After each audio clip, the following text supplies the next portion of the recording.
I'm thankful for my panelists who have volunteered their time so quickly. I just want to thank you guys, and I want to open up the floor for you to introduce yourself, your mission, and your vision. Hello everyone, my name is Brenda Gonzalez. Who am I? I am an entrepreneur, I am a personal stylist, and my mission is to empower women, and I also serve men. I always have male clients with confidence to be able to know who they are.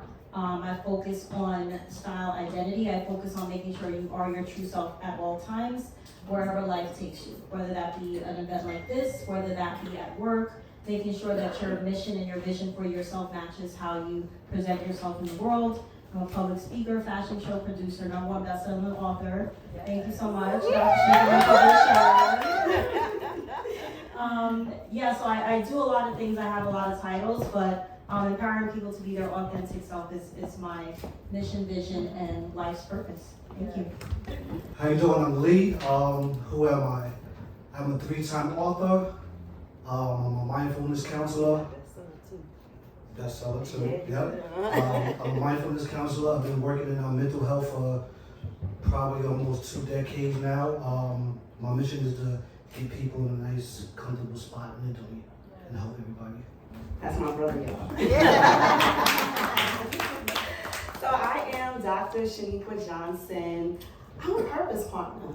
So what I do is I partner with people to help them reach their greatness. And I'm here, I'm proud because of my beautiful clients all over here. So this is really a proud moment for me. And I love being able to do what it is that God has blessed me to do. It's using my voice to empower, to impact the nations. And with each of us, we can reach the nation. So we might think, oh, I'm just one individual. But once we connect, once we unify, the magic really starts to happen. So I am the CEO and owner of A Better You, where I do my accountability, wellness accountability, lifestyle accountability. So if you need your goals completed, you need to come and check me out. So we can reach the stars together.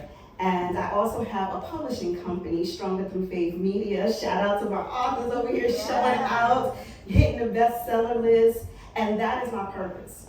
My purpose is to let each and every one of us know that we have a voice and to help you resound your voice, help your voice to get to everybody so that we can all reach our purpose. And now I'm gonna pass it over to my sister. Hi everyone, I am Gidget Smith. I am the CEO of ETSA Solutions and the Final Conference. I am a marriage and family therapist. I also do Empowerment Women's Conference to really help those who are in the Lord and to bring out the gifts that's not only in the Lord but also in the marketplace. I believe in that people should be their best versions of themselves, as everyone said, but sometimes people don't know where they are at. And so I believe that God has used me to help build families together, couples together, individuals together, mentally and emotionally. And so that is what God has called me to do, to bring people together and also to help them to be the best mentally fit to work with other people, to deal with people, right? Because as we know, if you cannot function mentally, you cannot function any other way. And so my specific target of audience obviously is couples, but specifically West Indian people. I am Jamaican, so I definitely it's important for me that those who are in the West Indian and African American communities really understand that mental health is important, and also that, you know, if you're not mentally well, you cannot function in the best version of yourself.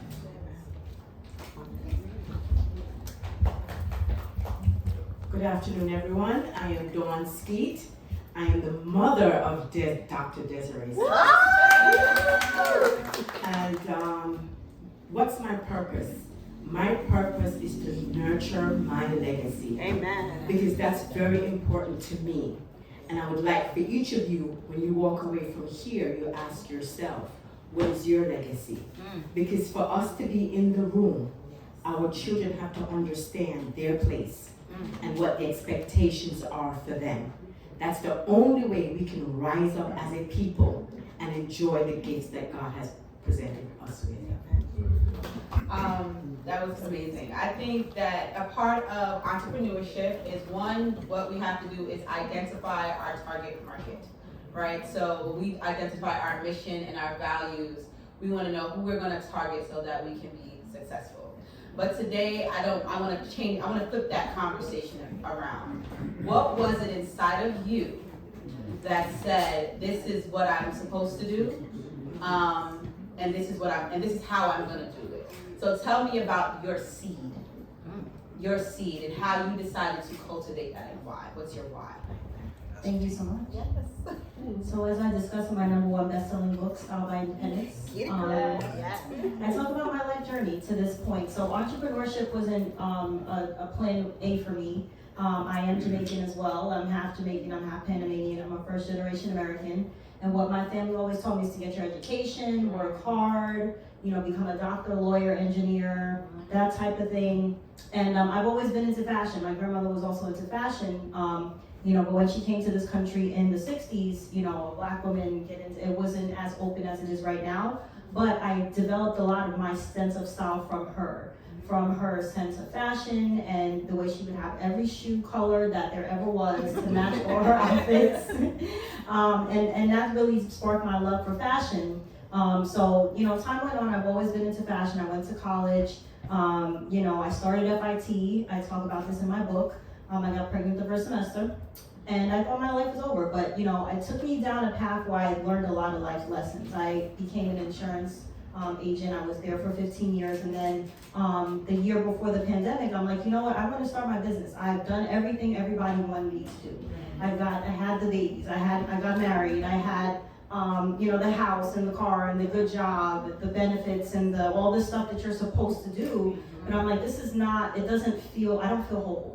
I don't feel like I'm living in my purpose. So I started my business. I got divorced 6 months later. Long story, read the book. Yeah, it's a good book. And then the pandemic happened, and that's when I was never sure of anything in my life. Like, you only have one chance. I was fortunate to where I don't have any close people I lost in the pandemic, but I knew people that did. You only have one shot. This is your life. You make it what you want to make it. You don't have to listen to anybody else. You don't have to be what people expect you to be.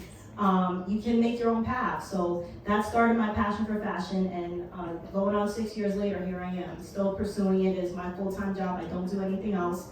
And throughout the way, I got a lot of reinsurances. I did my first show in New York Fashion Week 2 months ago, in February. 2 months ago, I'm a public speaker now. I'm #1 best-selling author. I did my first costume design project a few months ago with a production company. So things start to build when you are serious about you. Yes. You have to be, when people say God don't play about me, God don't play about me, and you can't play about you either. Like, if God tells you to do something, you gotta do the thing. And you gotta put 10 toes down even when it's not looking like you think it will.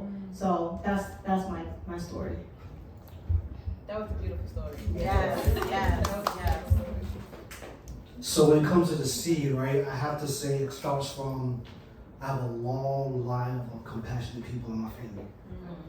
It starts with, even beyond, but it starts with mom, dad, very compassionate individuals. Right. So it spread into me and my sister. So I've always just been a compassionate person. People always said I was a good listener. So I just became someone who just listened. I had people tell me stories that they wouldn't even tell their own family members.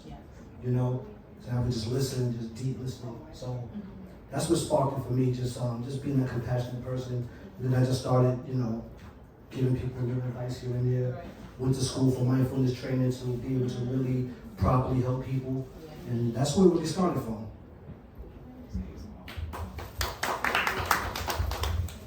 There's a lot to his story that he didn't tell. But I'm gonna try not to use my time telling his testimony.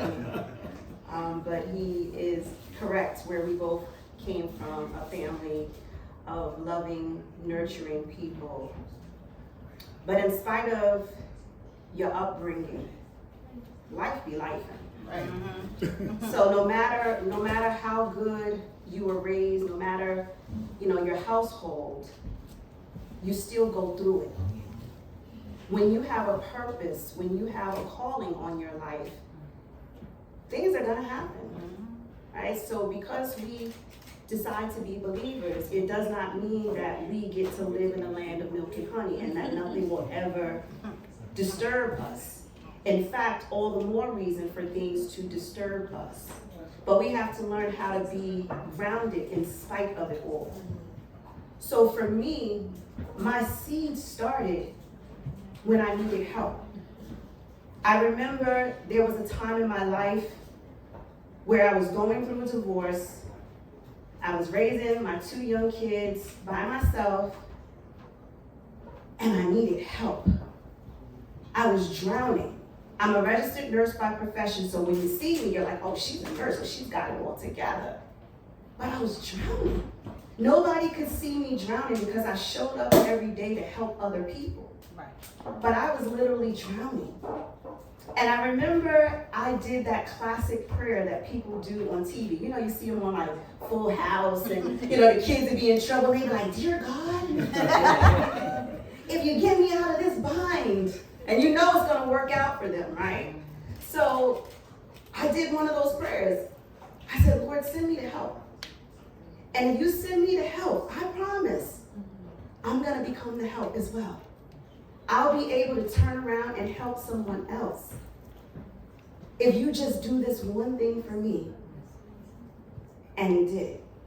Multiple times. Keep doing it. He's doing it today too. So he's constantly helping me.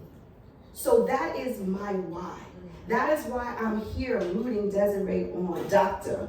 Desiree, okay? That's why I make that emphasis. That's why I celebrate Brenda. That's why I celebrate my brother Lee, because I become the help. I've been able to help each and every person on this panel in some way, shape, or form. And mommy, I'm coming for you. If you ever need anything, I'll be here to help, because I remember there was a time in my life when I needed the help. And that alone was enough to be my driving force. So whatever your need is, you'll be surprised how that very need can turn around and be the very thing that sparks the business, that sparks the life purpose, that sparks your ministry. So never despise what you're going through now. Don't despise it, because it just might be the very door that's going to open to your destiny. Amen. Right there. Number what? My why. Wow. Okay. I think that is important for you to know the struggle, right? Because as a mental health, you can't be telling people to talk about the struggle when you don't. So the struggle was that I was pregnant with my my 3rd pregnancy. I had to count. Sorry, guys. I had fourth pregnancy, and the Lord had told me to go back to school to be a mental health, be a marriage and family therapist. I was disobedient, and I went to the mental health counseling program. And as I was pregnant, I was going through a lot with that child, and she eventually died in utero at 8 months. And during that time, when I was in school, the Lord said, but I told you to be a marriage and family therapist. Why are you in this program? And I was like, uh-oh. So I went and I joined the marriage and family therapist program, and I graduated in August, of course. So as I was in that journey, Shaniqua, along with my other friend Tamika, both of us, Shaniqua and Tamika, oh, y'all rhyme. Anyways, they were very persistent on me. It's good to have friends that don't want to see you stagnant, but when they see you in a place of a rut, to say, hey, get it together. And Shaniqua would say, you know, Gidget, you're always helping other people to move to their purpose, to do things. What about you? You are continuously, I know you probably remember this, but you continuously help people to build their careers, build their brand, build their ministry, but what about what God has said to you? And I went home and I was like, well, I don't know. I was like, all right, God, you know, you've given me all of these different ideas, but I had literally put everything on the shelf waiting for something to happen. So in 2019, and I have to say the Lord, because it wasn't me, so I would never take his glory. He was really talking to me about doing what he's called me to do, and was like, you need to do it now. So I was like, okay, I guess I'm gonna start my private practice now. And so when I started, I did not know the pandemic was gonna happen. I need you to understand, this is 2019. And I happened to work at the time Department of Mental Health and Hygiene, so we knew about the pandemic before it came out to the world, right? So anyways, 2019, so the Lord said, open your practice now. So I said, okay. I said, God, but they don't really pay mental health counselors anything. If you look at social workers, social services, that we are at the bottom of the barrel, because they would say that we are fake clinicians, straight up. So, I said, all right, God, you're telling me to do this. All right, I'm not going to do it full time because my husband killed me. So I'm just going to stay here until you figure it out. So 2020 in February, we just heard that, listen, pack your stuff and you are not to come back to this office until you hear further notice. Me and the supervisors, we had to stay back. So that's when we found out about the pandemic. Once the pandemic hit, literally, mental health went high because people were losing people, families, so forth. And then I just started to do Facebook Live to really just talk to the families, especially those who were persons of color. And going back to what I said earlier, right? And so the Lord just began to open up doors. He allowed me to write in USA Today. He allowed me to write in all of these different platforms that I didn't even know existed. But literally, I almost nobody, right? But God knows I'm somebody. And he literally had them to find me because I wasn't like out there or nothing like that. So as I began to do that, that's when my brand and my purpose became to be fulfilled. I began to connect with other therapists, Psychology Today, Black therapists, and all of these different platforms. And then as time progressed, I'm in ministry, so as God just began to talk to me, he said, we need to talk to the women, not leaving the men out, but specifically the women. And that they need to really, some of them are crushed. There's women who have had divorce. There's women that has lost babies. There's women who have been raped. There's women that have been really not knowing what to do because they're not pushing forward. And they wear the mask of church face and they're burning and they're hurting. And so as God began to deal with me about that, because of who God's called me to be, I began to see women who were literally, they would be like, hey, wear their makeup, look like I am right now, but are dying inside. And then as that began, I began to birth out the final conference. And so we're upcoming our third year, and God has really showed out. So that's my why, because I had to go through the pain as Shaniqua and Lisa, you have to go through sometimes yourself to know that there's purpose in you.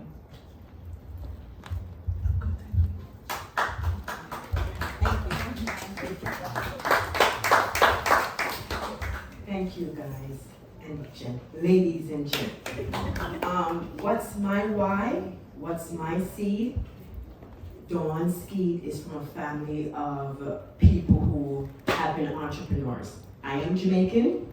I grew up with my grandfather having a little shop at the foot of the hill at the church, where they live, and he was a butcher. I grew up hearing stories where people who can't afford food or don't have money for that week, they would send to my grandfather for their little bag and their little packages. And that's what I grew up knowing. Then my family migrated to the United States, and what we do as Jamaicans to make a living for our children is what we know best. So some members from my family started the restaurant business in the United States. I, being an immigrant child, benefited by going to college, and I attended FIT and graduated from FIT, got my master's from the New School of Social Research. At the same time, I got a job at TIAA CREF, and I seeked out TIAA CREF because they paid your tuition 100% regardless of your studies. And I needed to have that because for me, a Jamaican child, yes, your parent says you have to be a lawyer, a doctor, a nurse, or a teacher. Oh, yes. If you're not one of those, then you're You're not nothing. accomplished, you're nothing. But we are all individuals. But that's what they knew from the colonial time, that those are the professions that brought recognition. But there's so many other things out there that brings recognition, that is your passion, right? So when I left TIAA CREF, I left because they moved their operations to another state, and they wanted me to move, and by moving, that would determine what my lifestyle will be in that other state. Wow. And I did not want to disrupt my family. So I stayed in New York and I did what I knew. My family went into the restaurant business, so I did that. And I said to myself, I am the recipient of the hard work by attaining a college education and attaining corporate education, corporate skills. Now, how can I take those things and make the restaurant business, the little shop on the corner, how can I now take that and make it into a business? Yes. So I went with everything that I had, all my skills, all my experiences, to realize it's the hardest thing to convert the older people and tell them that what you're doing and how you're doing it, it's a better way. There's a better way. Yeah. Because their motto was, go to school, get your education, work hard, and life will be what you want it to be. But in my education, in receiving that education, it says, now that you have the skills and the education, work smarter. There you go. And that's where the problem came in, because now conflict begins. The older folks, are they smarter? Are you now coming up with your, I have the education, I can show you how to do it better? And I said earlier that my passion here is to nurture my legacy. Yes. Yes. A lot of the things that I wanted to do, I was not able to do it. Because you had to think about making that money to support your family, to put them through school, and doing all that sort of thing. So you turn away or you forget the reason why you're there in the first place. And the biggest transition is moving away from a paycheck that you're gonna get every week Come on. to not knowing whether or not, as an entrepreneur, Yes. you're gonna make money for yourself because you're now responsible for all the people who work for you. Yeah. So that was the biggest transition to make. Now, I see my daughter Desiree made that transition, and she's taken every step to take her skills, her education, and build a company. Build a company. In being an entrepreneur, we need to understand what entrepreneurship means Yes. and what building a business means. Yes. Yes. Okay, it's two different things. Yes, ma'am. It also means what it means to work in your business and what it means to operate your business and what it means to work on your business. Yes. These are things that we need to understand what they mean and how do we get from point A to point B in creating a company a reality where your family, my children, don't hate what I do because they saw it as a way of stealing time from them rather than giving them open the doors and provide them with access. And that's what Desiree is doing. And I'm very proud that you've taken time to really sit back and say, how can I do this differently? How can I make this more successful? Not just for myself, but for others who is traveling on the same path.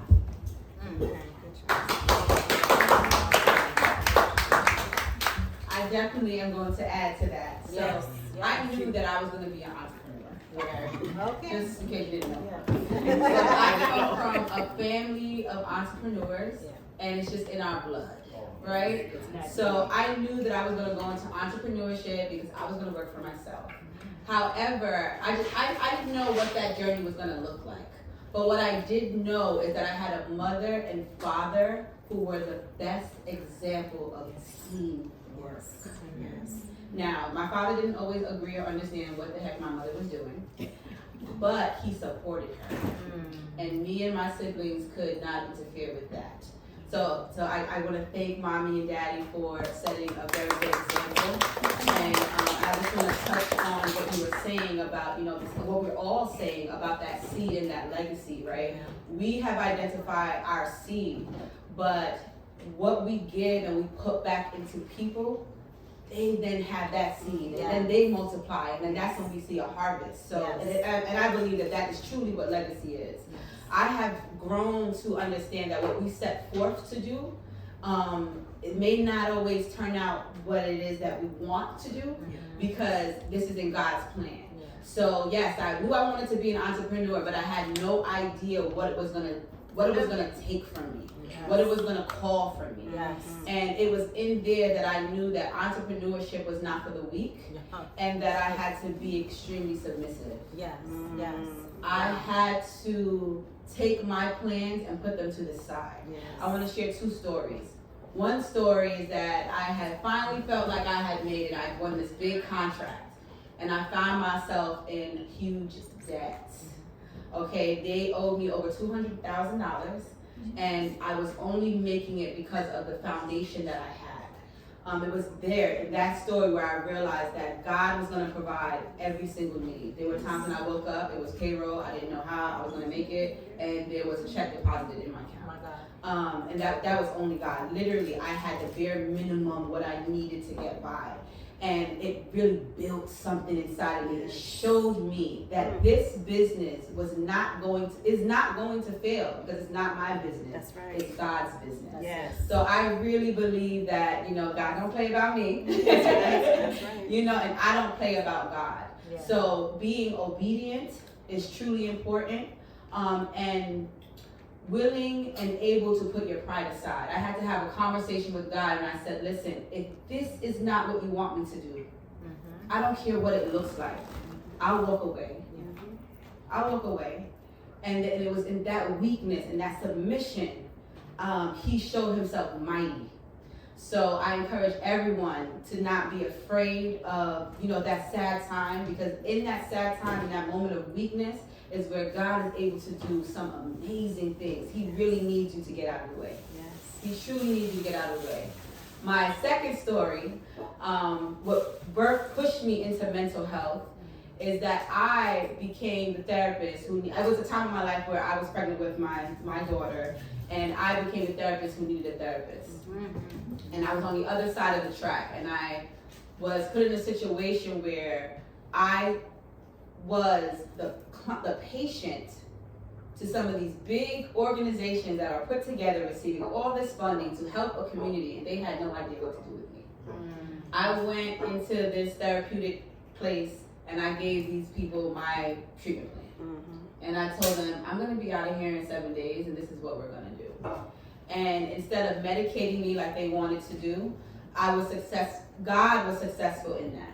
And it was in that darkest time, that moment in my life, where I felt like I didn't want to do anything. I didn't want to be here. There was nothing really that gave me any motivation or passion, that God said to me, and I heard his words very clearly. You're going to get through this.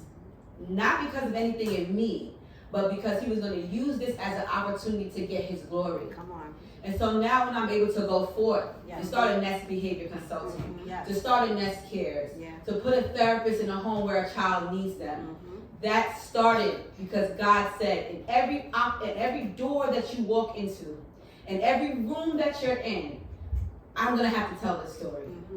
I'm going to have to tell this story, and I'm going to have to tell people and remind people that God was in the midst, and that this is God's plan. Amen. So that's my seed. And I am so happy, because not only am I able to identify the seed, but in certain seasons I'm able to also see the harvest. So I'm thankful. So with that said, I want to go back over here to my panelists, and I want to address you, Mr. Lee. Now you told me not to call you Mr. Lee, but I'm going to call you Mr. Lee because it is a sign of respect. That's all good. And I want to tell you that, when I first came to Christ, God told me that I was going to give sound counsel, and I had no idea what that meant. And I heard you say that, you just know that you come from this family who was very insightful, and you've been able to counsel others. Is there anything in your journey where you remember vividly that this is what God told you, and that you were able to then give that back to your community. And I really would like for you to expand on that, because I think that you cut us a little bit short. Yes, you did. Yeah. All right, so that's deep. Yeah. So how did it hit me? Again, like I said, being able to be there for people, they're listening to me. I'm a good listener and things of that nature. You know what, tell you the truth, you know what really hit me? It got me really started when Shaniqua said, hey, I got this publishing company. I know you have a story, let's go. Yeah.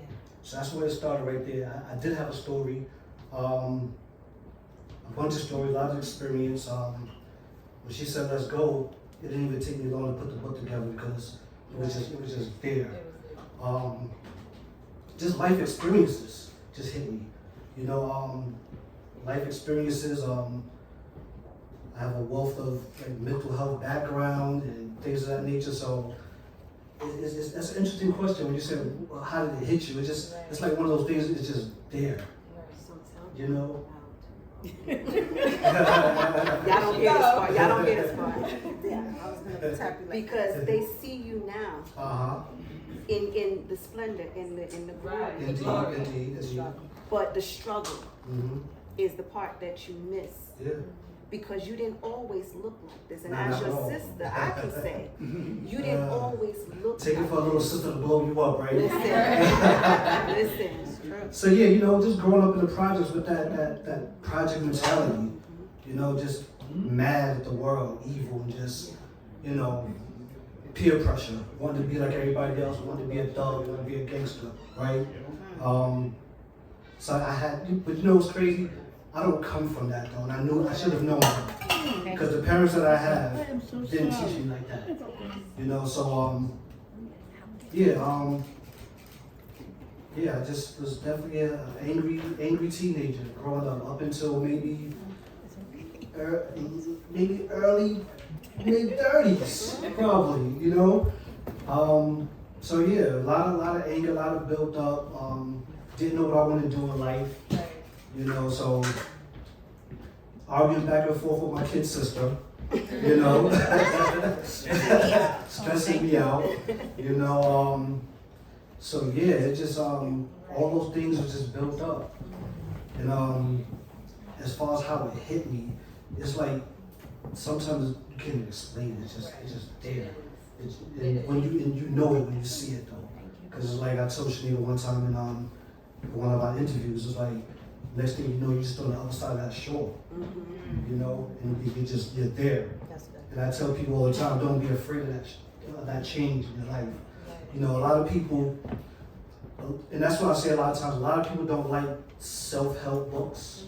They don't like certain people to open their mind because they feel like they're gonna lose their identity of who I am. Yeah. It is like, that's ego self right there. So Yeah. when you attach to that ego self, this is who I am, and I do this, and that's fine, but it doesn't hurt to open your mind. Right. And just come to the other side of the shore. I'm gonna tell you, I don't remember how it happened. I just know I was on this side of the shore, and it was beautiful. And it's like you take this raft and you go across, and I don't hold on to the raft. I just let it go. Right. That way somebody else could pick that raft and come on over. You know. But yeah, I'm here, and it's a beautiful situation. I help people with mindfulness. I help people not kill the ego. Because a lot of people read self-help books about you have to kill the ego. The ego is you. It's part of you. So we want to nurture the ego. Like a crying baby. When your baby's crying, you're gonna rock that baby and, you know, consult that baby. So you definitely want to embrace the ego self. And then tap more into your true self. And whatever that looks like for you, you know. So that's how it just hit me. Just that whole, just being on the other side of the shore just became beautiful, and then yeah. So what I think that is new eyes, right? Being able to look at a circumstance and see it differently, and that's a blessing. That's a blessing. And there are a lot of men who are looking to articulate some of the things that you just said and don't know how to articulate it. So more power to you. My next question is for Dr. Shaniqua. So one of the things that I have learned about you in our time together is that you have a gift of insight. Your ability to really look into what someone else is going through and pour into that is one of the most amazing things in people that I have seen. It's truly pure. And one of the questions, well, my biggest question for you is, how do you recoup? How do you refill after you have given so literally all of yourself to one individual? So how do you do that? Yeah. Yeah. you go. That's a great question, and it's a long turnaround time, let me tell you. So before this event, I literally shut down on Thursday. So Thursday was a quiet day, it was a peaceful day for me, and Friday I took it easy, man. I'm telling you, I was laying in the bed, I was chilling, because I'm like, oh, Saturday it's gonna be on and popping. I'm gonna be around all these people, and I do it effortlessly because I'm filled. So I listen to myself. And I make certain that I give me what I need. Because once upon a time, I put me last. It's what they call like that burnt toast syndrome, right? You know, as a mom, if you burn the toast, you're gonna eat the toast. Everybody else is gonna get the fresh, nicely brown bread, but you're gonna eat that burnt toast. So I was always putting myself last. As a registered nurse by profession, I was taught to do that. That's what my business does. So we have to show up, whether we're sick, whether we're going through mental anguish or whatever. I was going through a divorce and still had to show up and take care of your loved ones in the hospital. Right. So I learned to put myself last. But then I was on the other side of the shore, where I realized in order for me to help you, I had to help me first.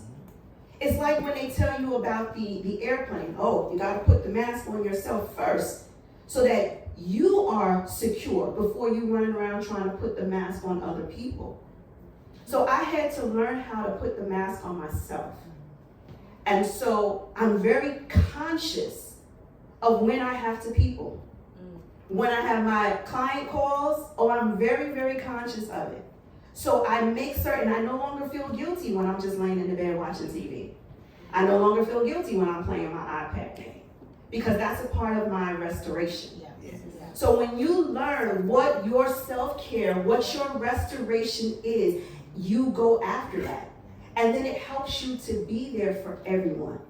So I'm good today. I'm checking on everybody's good, you good, you could bring you good. You know, I'm making certain everybody's good is because I'm filled. Yes. And my intention is to leave empty. So before you leave out of this room today, you better tap in. Because I am a source of motivation, inspiration, encouragement. I've got strategies, solutions, like it's in my pockets. So if you need business strategies, if you need a plan, you need to make certain you connect. It's okay. Today, because I'm here intentionally for you to connect. Because tomorrow, She's gonna be booked and busy, okay? I'm gonna be, but I go into my self-preservation mode and I'm okay with that. So I love to serve, I love to support. I can do so genuinely because I do it for myself. Remember, I became the help that I needed. So how can I help you, encourage you, motivate you, and I'm depleting myself? It doesn't work. That's right. And I'm better when I take care of myself. Yes. So I'm good. That was cute. Thank you. And I just want to add that, so I want to add that we have put together a networking group. It's called the Mindful Connection. And this was put together very mindfully because we are in need of, entrepreneurs are in need of resources. We need to get access to information and we need to uplift one another. We're going to change that narrative, that crab in the barrel narrative. I want to see you win. I need to see you get through the door because I need to get through the door too. So my brother back there in the red, Desmond, he should be passing around a form where you can sign up to receive information for when Mindful Connection does open up. So you can definitely send that around. If you haven't signed up, please do. Now my next question is for Miss Brenda. Now in your introduction, you tapped on some things that, I don't really know if people really heard some of the things that you've had to give up, some of the sacrifices that you've had to make to be obedient. I mean, when you wrapped it up together in your intro, it sounded really lovely. Yeah. But you know, that is some deep things. That's some deep things. Yeah. And you are in a business where you look absolutely amazing. Yes. Right? So like you're glowing, your skin is flawless, okay? So, but I know that when you show up, people see this. Right. But they don't know what happened back here. My God. So I would like for you to just take a moment to tell us about what that looked like, what you needed that you didn't get, and how you persevered. Gotcha. Thank you so much. Okay, so I do look fabulous today. Thank you very much. Yes, you did. Okay. I always say if you don't notice me in a room, then I'm not doing my job as a personal stylist. Wow. So, yeah, so there's a lot of things that I don't share. I'm a very private person. You can go on my Instagram page. I am Style by B, no A. I am Style by B. And it's a perfectly curated page. It's beautiful, it's pretty, it's pink, it's feminine, it gives all the feels that you want to get. You know, if you follow my stories, I love funny posts. But you know, it is a little bit of a struggle at times because I do have 2 children. I am divorced now. You know, I made the transition to be a full-time entrepreneur about 2 years ago at this point. And what does that mean? You leave your full-time job and your secure paycheck, and you decide to follow your dreams and follow the calling that's put on your life, and you have to ride that wave, go with everything that comes with it. Some months are amazing, some months are not amazing. But you still have to follow it through and make sure that you have progress and growth. So I'm gonna talk about that a little bit. So entrepreneurship is a wave, but you also make sure that even though it's up like this, your line should be going up. You should be learning from your mistakes. You should be connecting with other people. You should be learning, actively seeking knowledge that you did not have before. You should be actively putting together plans. ChatGPT is my best friend. Actively putting, right? I'm learning now. It's the best. So actively putting together plans that you want to use to move forward, listening to people who know more than you, putting your ego behind you, and moving forward. So in my days, I have a lot of plans. Let me go back to being a single mother. And so things come up. You know, things come up with my kids, things come up with me personally. To be honest with you, my father actually passed away last week. And it was very sudden. Thank you so much. But I had to cancel all my meetings this week because you know what, I've done it before where things have not a passing of my father, but you know, where I've had an emotional setback and I forced myself to push through, and then I collapsed like a month later. Not physically, but mentally, emotionally. Like when you think you're ready to run, you end up on a setback that, you know, for something that you didn't deal with. Yeah. So giving myself the grace to have emotional setbacks, whether that be the passing of my father, I cleared my schedule. He would have wanted me to be here, which is why I'm here. You know, or, you know, emotional setback where you thought this deal was gonna go through and then it's like the rug got pulled out from under you. Take the day off.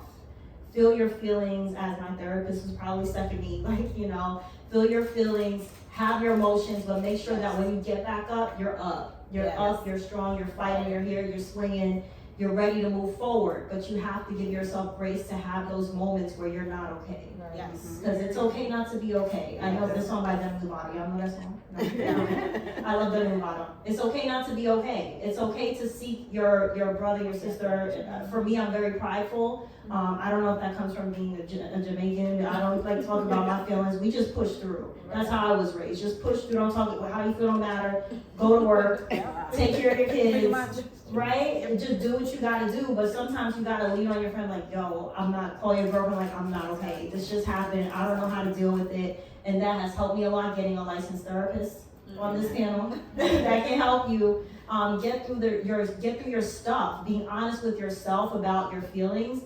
You know, I've had to address a lot of things as an adult that I wasn't allowed to address as a child because I was told, keep going. It doesn't matter. Black women, we have something called superpower. Like, Black woman superhero, something like that. It's like a syndrome or something where we feel like we have to take on everybody else and we have to put ourselves last. It's okay to be weak. It's okay to be vulnerable. I don't like saying weak because I'm not, but it's okay to be vulnerable, be honest with yourself and where you are in that moment. Be honest about what put you there and have an action plan going forward. Yes. Thank you so much for sharing. And I am so sorry for your loss. And I'm really happy for you being here to share that story, and I'm sure your father is proud of you. Yes, and I want to say that vulnerability, I believe, is not weakness. It is a super strength. Yes. Because people, to be vulnerable and to be vulnerable publicly takes a special kind of person. Yes, it does. And then to share what you've experienced in that vulnerability. So I thank you for your strength. Yeah, yeah. So go ahead and clap for my girl. So my next question is for Gidget. When I listened to your story, I heard a lot of fear in your decision to move forward and to be obedient. And it is very fearful to step out into what you cannot see and what you do not know.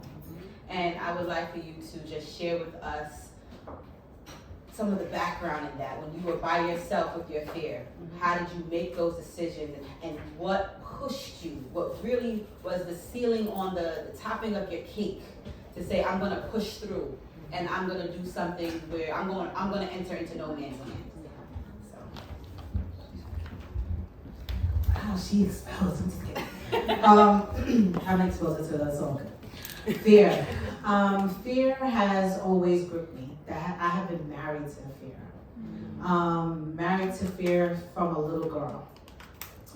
And I had to learn that fear has always limited me and did not open doors for me. And if you're married to something that strangles you, if you're married to something that becomes a part of you but you hate it, then at some point you have to know that it's abusive. And so fear is abusive, because when you think of the things that are fearful in your life that you have married yourself to, it's hurt you. It's hurt you from moving forward. It's hurt you from getting access to limitless things and ideas and people and even finances. And so what pushed me is that because of my relationship, I have to say this again, with the Lord. And for me, because of who He's called me to be, I have to do what He says or I will die. And so, and that to make sound very dramatic, but for me, it's literally, I will die.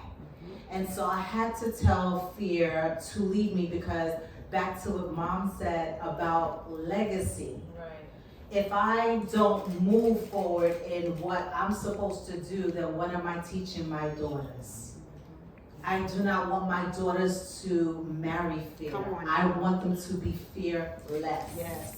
And I cannot be an example of that if I'm holding back jewels that God has given me to give others.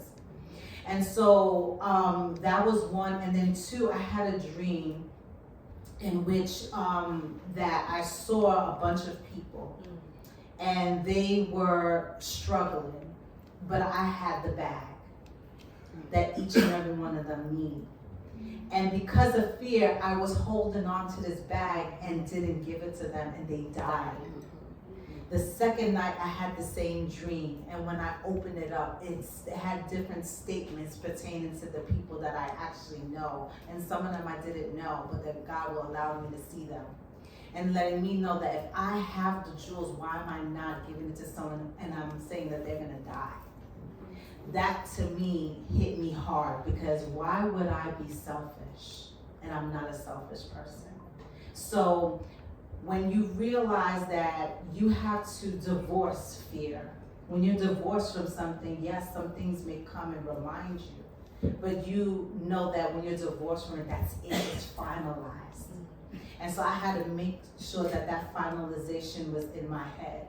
And so of course, you know, like anything in life, once you pass one hurdle, there will be a few more. So I'm not perfect. There's some things that I have to do. But like life is lifing, and right now my life is really lifing. And so I have to literally say to myself every day, you have to do this because somebody else depends on you. Whether it's someone that you know, whether it's a stranger. Look, I don't know what my word here may hit somebody today or tonight when you sleep, but whatever that is, you want to make sure that you realize that you are beyond yourself. When I die, I don't want to die full. I want to die empty. I don't want to go to the grave with all these jewels that I could have passed on to somebody else. So that's how I feel we are. That was that was beautiful. That was beautiful. You are a prophet. I am. You are a prophet. And thank you for sharing that. Thank you for sharing that, because I believe that there are a lot of you who are sitting here with a message and may be scared to push through. And someone's life is truly waiting on you to open your mouth, for you to make a move. And if there's nothing that you leave here with, please leave here knowing that you have purpose. And your purpose is not just for you, but for the body of Christ. And somebody is waiting on you. And my last question goes to my mama. Now, my mother is the most resilient person that I know. I thank you for allowing us to have a space to be creative and not growing up in a household where we had to be a doctor or a lawyer. I could have been the rubber band maker, and I would have been the most successful rubber band maker because my mother cheers for me.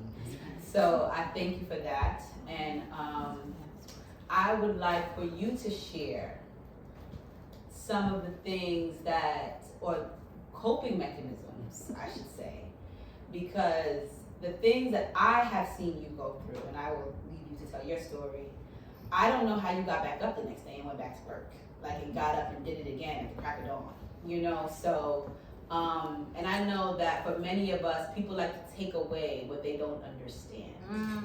That's good. Right? People like to take away what they don't understand. Yeah. And we have to come to a place where we let them walk away with whatever they want to walk away with. Mm-hmm. And Mommy, you have been a great example of that for me. To let the people then talk where they want to talk. Right? So I just want to know, can you share some jewels on how you coped and how you managed to be so resilient in business and everything else? Yes. I want to hear that. I don't know.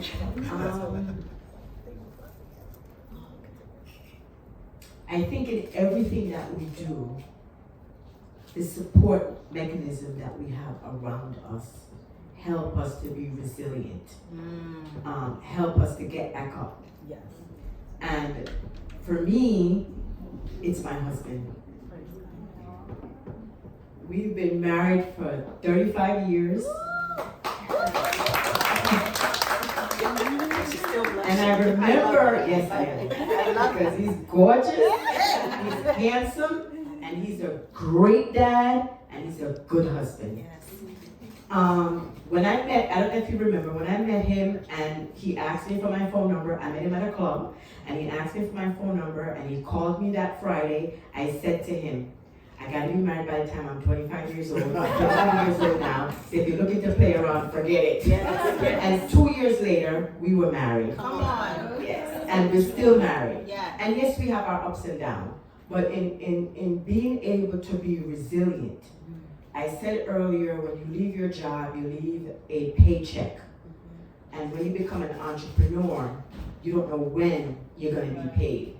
And I think for my husband, he provided that foundation that allowed me to go out on faith and in faith that this is going to work. Because he took away the stress of not being able to pay a bill. Yes. The notion of not being able to pay a bill. Because he took that on himself. And I think by him taking that on himself, enabled Desiree to be where she is today.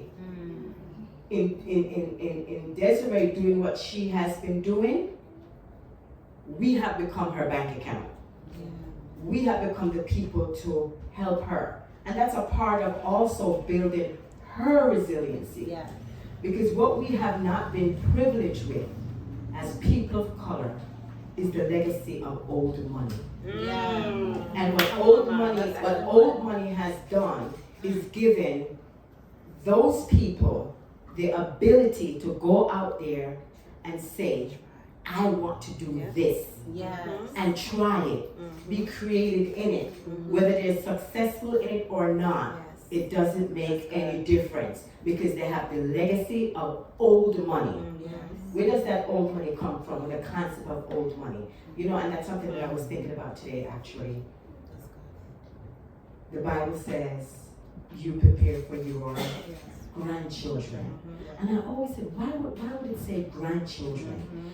And when I thought about it, for some reason today, as I was coming here, most of us age with our children, the mother and the child.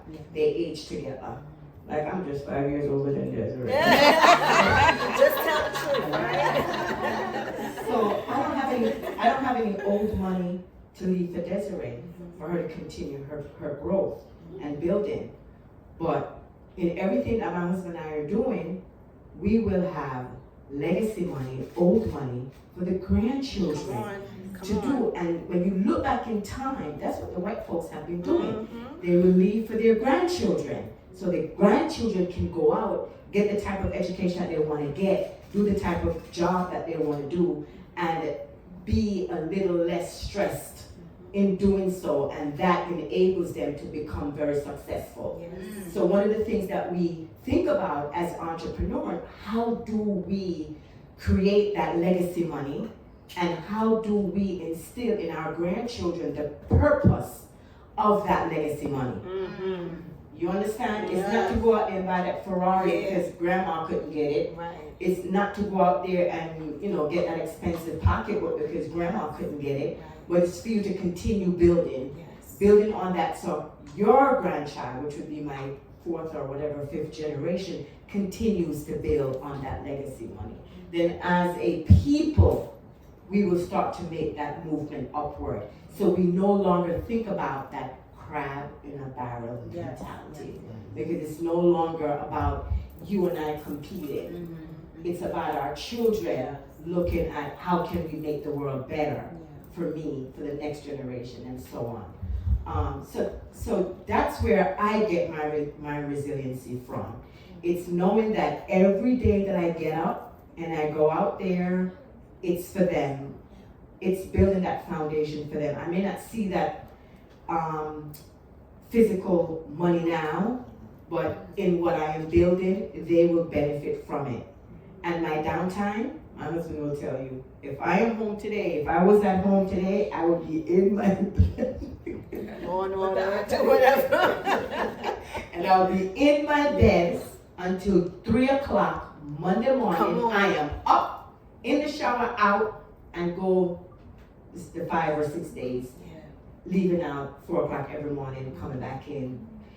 So we find ways to pour back into ourselves. And again, it's important that if you have a partner, that partner shares your passion for whatever it is that you're doing. Because in sharing that passion, he may not understand it or she may not understand it, but they want to see you succeed because your success is also their success. You understand? So that helps to make you be resilient. Thank you. I want to open up to you guys. Do you have any questions? I have a statement. Okay. I want to add to her. I'm Dawn. Dawn, I'm sorry. That's okay. I'm Ron. Okay, Ron. Ron. How you doing? This is my family. Oh. These two aunts. I want to expand on the definition of money. Money is not that currency, American currency. This is money. There you go. As people of color, we have to go back to our roots. Bartering. If you got, she needs, you provide. She's got, you need, it's provided. In America, we see these Asians and these Koreans succeeding. But what you don't know, They bartering. they have an organization. Yeah. That organization brings them into America. Yeah. The organization provides whatever their skill set is, it provides a business for them. That's right. They give 30% of that business back to the organization for the next person. All right? Now, if they do well, they're promoted and moved into a bigger business. Another person is brought in under them. Everybody's giving 30% back to that organization. I discovered this by mistake. No, but you're absolutely correct. It's I That's had 3 stores here in Brooklyn back in the late 90s. Flatbush Church, Empire Nordstrom Church, and Nordstrom Connections. I don't know if any of you remember the Big Red Canopy Connections electronics store. okay. That was I had 3 of them. And above me was an office. And one day they were having issues with their computers, things of that nature. I have a background. My story is big. I was one of the top managers in New York for Radio Shack. I was part of the team that launched Sprint PCS when they launched the PCS service. So I had a foundation, that background. When I stepped off from them in '99, and I opened up my stores and contracts with Sprint. But I went up to fix their computers. And I'm noticing I was seeing this before, didn't know what it was. There was a line around the corner, Flatbush and Church. White people, Russian Jews. And I'm curious. They're going upstairs. I'm thinking maybe it's an immigration thing. They had a problem, so I went up to fix the problem. But my ears got big. I'm like, what's going on here? They were setting these people up. The government. They started with a credit card, $30,000 a bank account. wow. Houses, homes, everything laid out for them. Everything laid out for them. These people are not necessarily successful because they come in here geniuses. There's a structure, there's a vehicle. I've been self-employed since '99. Failed, got up, failed, got up. You know, it's the story. But my failures were not necessarily because of me, it's because some of the people I'm involved with. And that's key, who you're involved with. The other thing I want to add too, I know you're 501c3. Any more 501c3s on your panel? You should convert to 501c6. That's good. 501c6 allows you to make money for profit. You act as a for-profit organization and a non-profit organization. And you know how that came, and you know, I don't mean to interrupt you, but you know how that came about, right?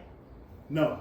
So remember in 2008 when we had the big financial situation, right? And all these white guys were graduating from college, but nobody was able to get a job.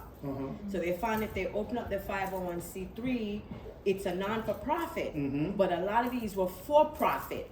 And how do you hide it as a non-profit? Yeah. So they created the 501c6. right. Wow. What they call it? I would like for you to join Mindful Connections. Yes, exactly. And that's Well, right. I mean, and that's how we I'm a begin. business consultant, so my plan was my plan anyway. Now this has been perfect because I had another. I just fired my publisher.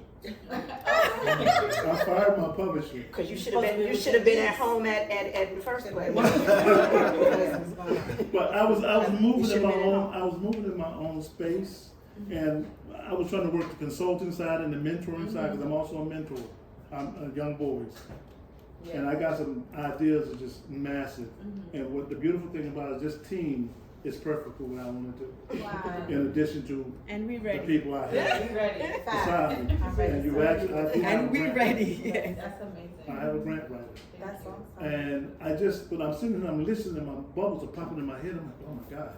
I mean, it's like ecstasy. I'm like, the whole team.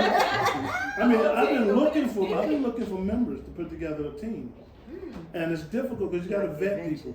Right. You got to vet people. Yes. You got to know who you're dealing with. My experience and my failures are from me not thoroughly vetting certain people. And it's not a failure. I'm sorry. It's not a failure. Yeah, I know. It's a win. Because It's we an just education. didn't know. Right. We didn't know. We weren't privy Right. to what the mechanisms are, what Right. we need to do, what we need to bring to the table. Right. Who do we need to look for? Right. And the other part of it too is we looking at each other as if I can't really trust you Yeah. and not know how to use your skill set. And I use the word use deliberate because the word should have been leverage your skill That's set it, to move keyword, forward. leverage. You know, and my attorney in my younger years was a Jewish guy, and we came up on a situation, and I had to go deal with some other Jewish people, and he said to me, when you're finished with them, you need to go take a shower because they're dirty Jews. They're this. This is a Jew talking to me about another set of Jews, and he says to me, let me tell you a little bit about the Jews and how they operate. And he says the one thing that they do believe in is the almighty green dollar. They don't see anything else. You and I, as two Jews, could be at conflict with each other. But if there's a project that I need your skill set, I'm gonna leverage your skill set, we're gonna do this project, we're gonna make that money, and then tomorrow, you're not my friend anymore, we made the money. You understand what I'm saying? And that's what we need to begin to be able to get away from that. I'm not using you, I'm just leveraging your skills to move forward. Desiree and whomever else came up with this connect whatever, it's very important that we are able to get that information out there. I belong to a group in Red Hook, Brooklyn, right? And my little restaurant is on a little corner. I get absolutely no walk-in traffic from Red Hook. But everybody else, even though I'm a part of that group, they only remember me when they need something. You understand what I'm saying? And everybody else who is of that persuasion will get all the help because you know and you share and you share and you share. When it comes to us, if I find out the information, I'm not sharing with the rest of the people, the rest of us over there. I'm the only Jamaican restaurant in Red Hook, Brooklyn. And every day they wonder how the hell my doors are still open. And they don't see people coming in.